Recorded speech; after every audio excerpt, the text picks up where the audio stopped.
할렐루야. 오늘 함께 나눌 말씀 가운데 저와 우리 성도님들에게 동일한 은혜가 있기를 소망하며 우리가 받은 은혜를 삶으로 나타내기를 소망합니다. 예수님께서 부활하신 날 기뻐하기는커녕 두려움 속에서 벌벌 떨고 있는 사람들이 있었습니다. 그들은 바로 예수님의 제자들이었습니다. 제자들은 예수님께서 십자가에 못 박혀 돌아가신 후 절망 속에 빠져 있었습니다. 그들은 마가의 다락방에 그 모든 문들을 꼭꼭 걸어 잠그고 숨어 있었습니다. 예수님의 제자들이 굳게 걸어 잠근 것은 다락방의 문만이 아니었습니다. 유대인들이 두려운 나머지 자신들의 마음의 문도 굳게 걸어 잠그고 있었습니다. 예수님이 십자가에 달려 죽었으니까 이제 자기들도 붙잡히면은 죽을지 모른다 라는 그 생각에 겁을 잔뜩 먹고 모든 문들을 걸어 잠그고 있었습니다. 유대인들이 두려워서 다락방에 있는 그 문들을 죄다 닫고 있는 그곳에 예수님께서 찾아오셨습니다. 사방이 다 막혀 있는데 예수님께서 제자들 한가운데 나타나셨습니다. 제자들 가운데 서신 예수님은 제자들에게 2번씩이나 똑같은 말로 인사하셨습니다. 너희에게 평강이 있을지어다.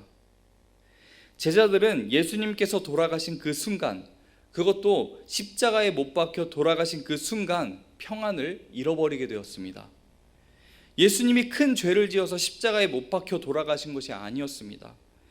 예수님은 우리의 죄를 위해 십자가에 못 박혀 죽으신 것입니다. 그런데 제자들이 그것을 알지 못했습니다. 예수님께서 이미 부활에 대해서 제자들에게 여러 차례 말씀하셨지만 제자들은 예수님의 부활을 전혀 기대하지 않았습니다. 예수님이 죽었다고 생각한 제자들은 그것으로 끝이다 라고 생각을 했습니다. 그것이 제자들 마음에서 평안을 빼앗아간 이유입니다. 예수님께서 제자들의 상태를 너무나 잘 알고 계셨습니다. 그래서 평안의 인사를 2번씩이나 한 것입니다. 평안의 인사를 마치고 난 후 예수님은 제자들에게 못자국 난 손과 창자국이 나 있는 옆구리를 보여주셨습니다. 그때까지도 제자들은 예수님을 믿지 못하고 있었는데 제자들이 이 예수님의 손과 옆구리에 난 그 고난의 흔적을 보고서 제자들은 예수님이 내미신 그 고난의 흔적을 보고 예수님인 줄 깨달아 알고 기뻐했습니다. 부활의 주님이 계신 그 집은 이제 더 이상 두려움이 가득한 장소, 굳게 닫혀있는 장소가 아니었습니다. 예수님으로 인해서 기쁨과 평안이 넘치는 그런 장소가 되었습니다. 그런데 그 기쁨이 넘치는 그곳에 보이지 않는 제자 한 명이 있었습니다. 그가 바로 오늘 말씀의 주인공 디두모라고 하는 도마입니다. 도마는 부활하신 예수님이 제자들을 찾아오신 그때에 안타깝게도 그 자리에 없었습니다. 뒤늦게 마가의 다락방에 온 도마는 집안의 분위기가 이상하다는 것을 금방 알아차렸습니다. 제자들이 모두 싱글벙글하고 부활하신 예수님을 직접 눈으로 보았다는 그 기쁨에 젖어 있었습니다. 기쁨으로 충만한 그 제자들은 도마에게 부활하신 예수님을 우리가 만났다라고 자랑했습니다. 하지만 도마는 부활하신 예수님을 만났다는 그 제자들의 말을 믿지 않았습니다.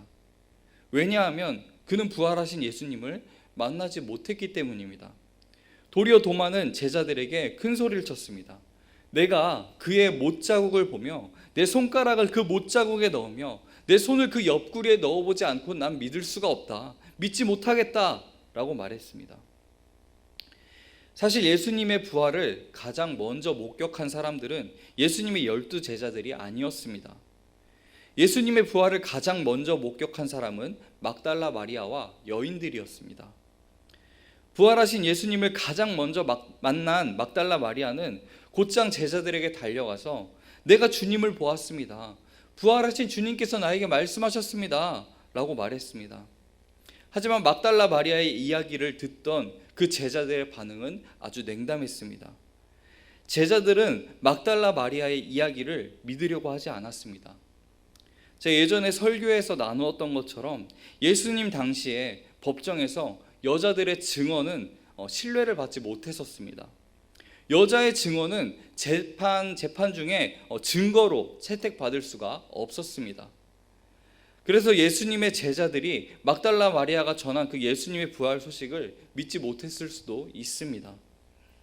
아무튼 제자들은 부활하신 예수님을 만나게 되었습니다. 두려움에 떨던 그 제자들은 시공간을 초월하여서 모든 문을 걸어 잠갔던 그 자리에 예수님께서 찾아오셨습니다. 그리고 그 예수님을 만났습니다. 그때까지는 제자들 역시 예수님께서 죽음을 이기시고 다시 살아나셨다는 그 사실을 이전까지는 믿지 못하고 있었습니다. 제자들도 예수님을 직접 보고 나서야 예수님의 부활하신 것을 믿을 수 있었습니다.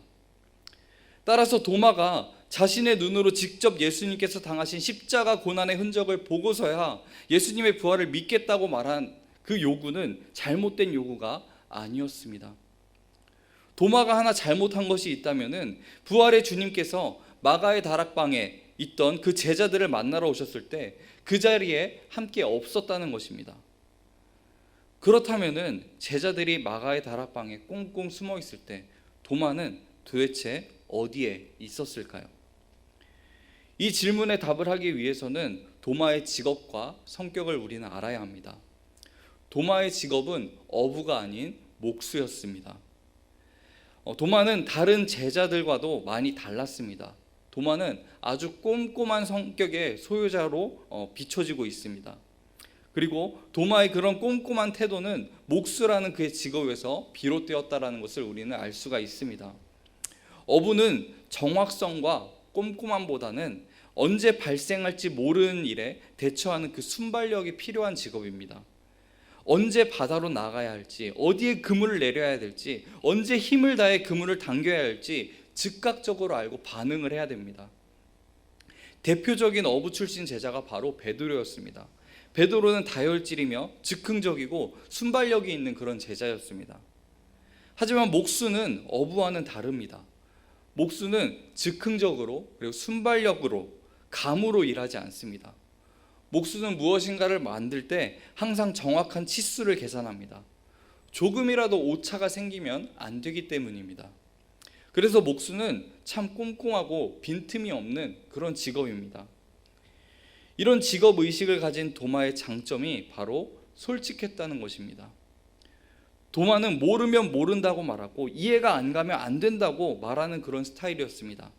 요한복음 14장에서 예수님께서 제자들과 함께 마가의 다락방에 모여서 마지막 식사를 하는 장면이 나옵니다. 그때 예수님은 제자들에게 당신이 이제 곧 제자들을 위한 그 처소를 예비하러 하늘나라로 가게 된다라고 말씀하셨습니다. 예수님께서 다시 와서 제자들을 하나님의 나라로 인도하실 거라고 말씀하신 겁니다. 그리고 예수님께서 또 이렇게 제자들에게 말씀하셨습니다. 내가 어디로 가는지 그 길을 너희가 아느니라. 예수님은 제자들에게 내가 지금 어디로 가는지 또 그곳에 너희들이 어떻게 갈 수 있는지 알 거다라고 말씀하셨습니다. 이 말씀을 듣고 베드로를 비롯한 그 어떤 제자들도 예수님에게 질문하지 않았습니다. 잘 알기 때문에 질문을 안 한 것이 아닙니다. 예수님께서 지금 어디로 가시는지 제자들도 알지 못했습니다. 또 예수님께서 가시는 그곳에 우리가 어떻게 가야 되는지도 알지 못했습니다. 모르면서 다들 체면 때문에 아무 말도 안 하고 있었습니다. 그런 상황에서 도마가 한마디를 했습니다. 몰라서 창피하고 이해가 잘 안 돼서 부끄럽기도 하지만 도마는 그 창피함과 부끄러움을 무릅쓰고 예수님께 물어보았습니다. 그 질문이 바로 요한복음 14장 5절 말씀입니다. 도마가 이르되 주여 주께서 어디로 가시는지 우리가 알지 못하거늘 그 길을 어찌 알겠습니까? 모르는 것을 모른다고 말하고 이해 안 되는 것을 이해 안 된다고 말하는 것이 결코 나쁜 것이 아닙니다. 정확한 성격, 꼼꼼한 성격의 소유자였던 도마의 솔직한 질문에 예수님께서는 이렇게 말씀하셨습니다.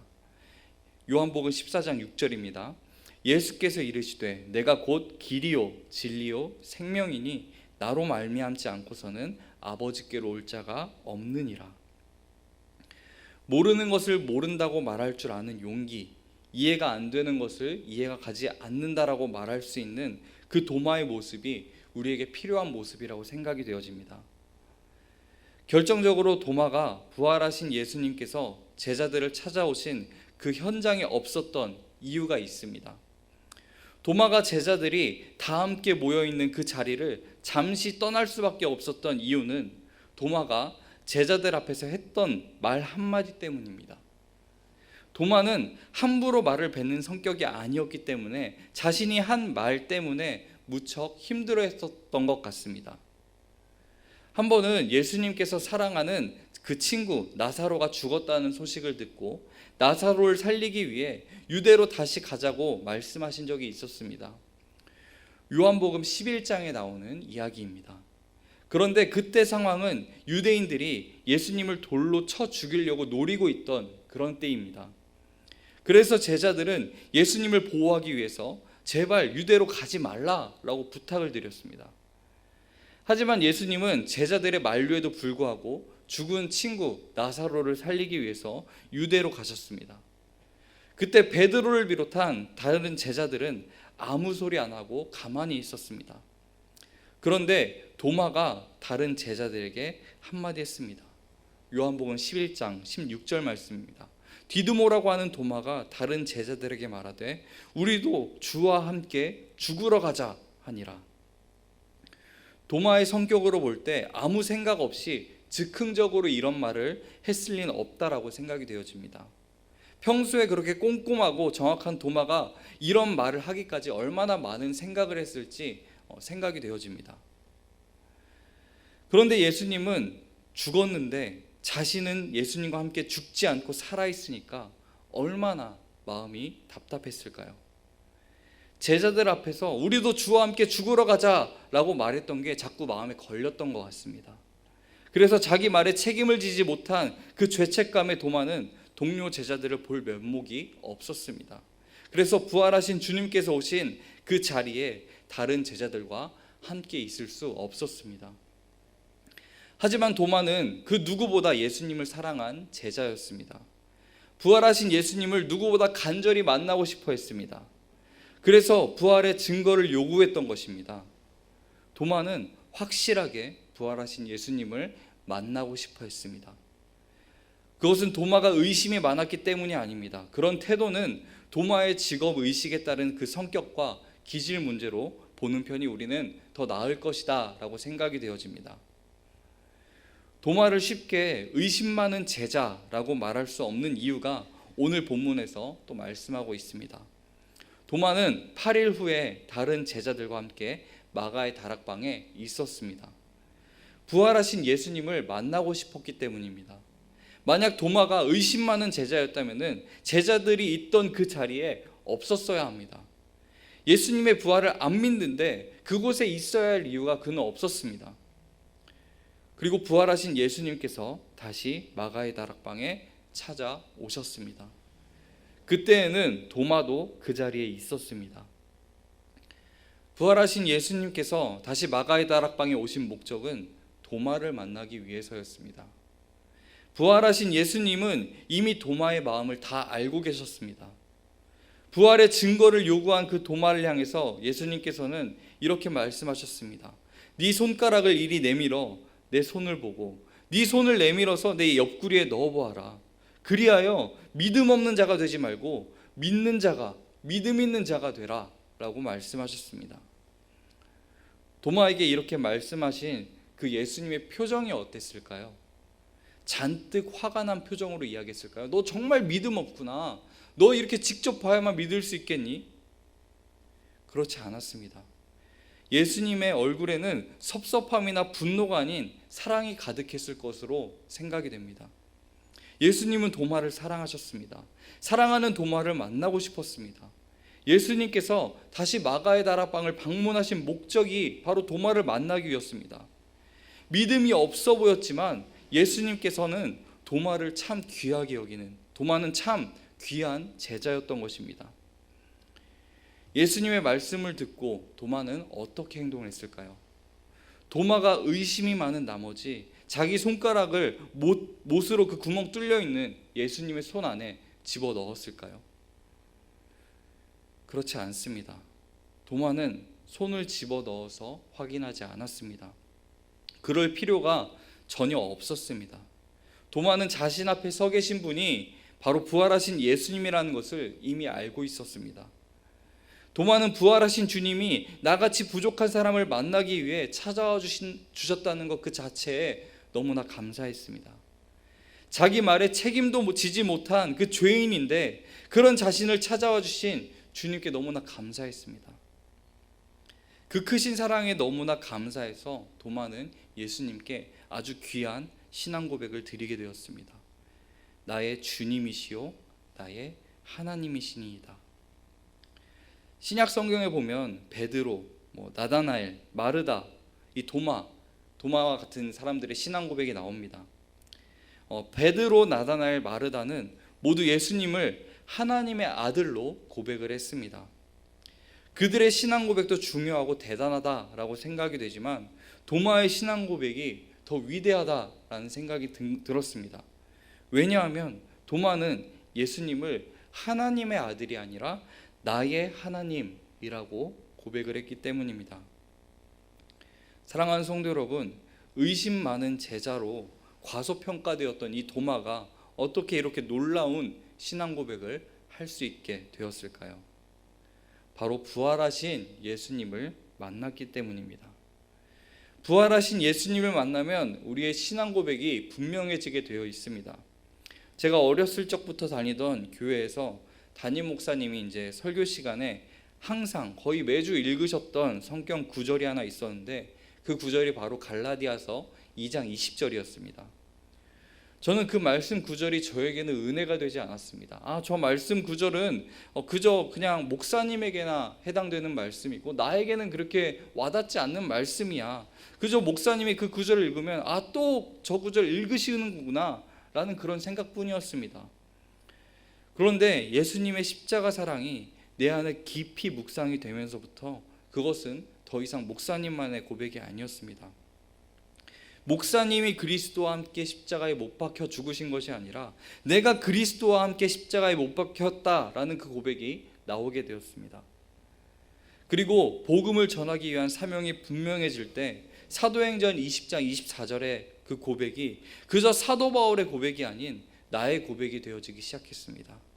내가 달려갈 길과 주 예수께 받은 사명, 곧 하나님의 은혜의 복음을 전하는 일에 나의 생명조차 조금도 귀한 것으로 여기지 않겠다라는 고백이 사도 바울의 고백이 아닌 나의 고백이 되어지기 시작했습니다. 사랑하는 성도 여러분, 주님 정말 만나셨나요? 예수님은 나를 구원하기 위해서 십자가에 못 박혀 죽으시고 부활하신 분입니다.